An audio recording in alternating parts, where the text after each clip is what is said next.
大家好，我是然妈。前天做焖饭买了2根玉米，还剩1根，今天就用来做个奶香玉米饼吧。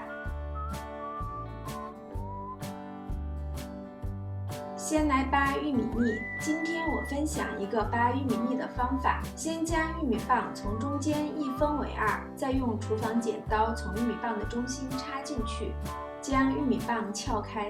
经过这样处理的玉米棒相当好扒，而且几乎颗颗完整。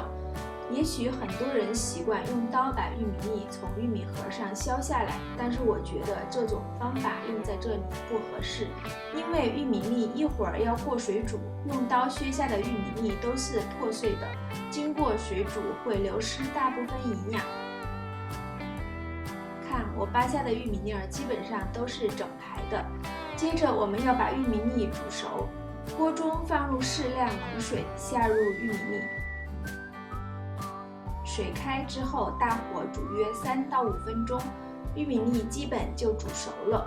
可以看到玉米粒由原来的嫩黄色变成了金黄色。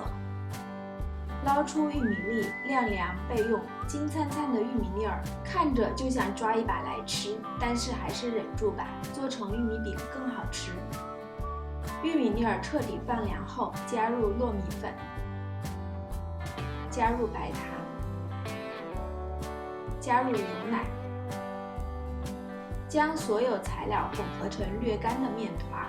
因为糯米粉的吸水性不同，所以牛奶的量也很难统一。大家在加入牛奶时最好少量多次，不然稀了加面，干了加奶，加面加奶，加面加奶，最后就成了糯米饼了。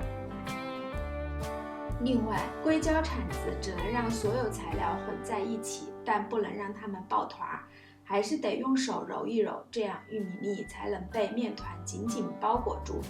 面团揉好了，可以做饼子了。揪一小块面团，在手心里攥紧实，搓成圆球后按成饼形。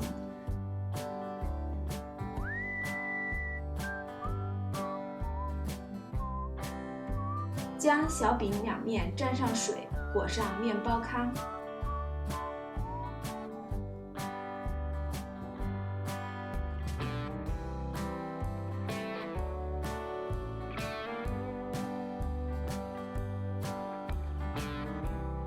所有小饼都做好了，可以过油炸了。不喜欢用油炸的朋友，也可以用平底锅煎。倒半锅油，油烧至6成热，下入小饼，小火慢炸。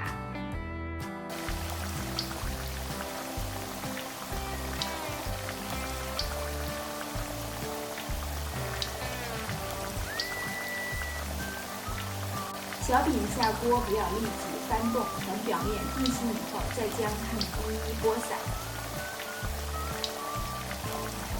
看，现在饼子都浮起来了，说明它们基本上熟了。再多炸一会儿，炸到2面金黄就可以剪出来了。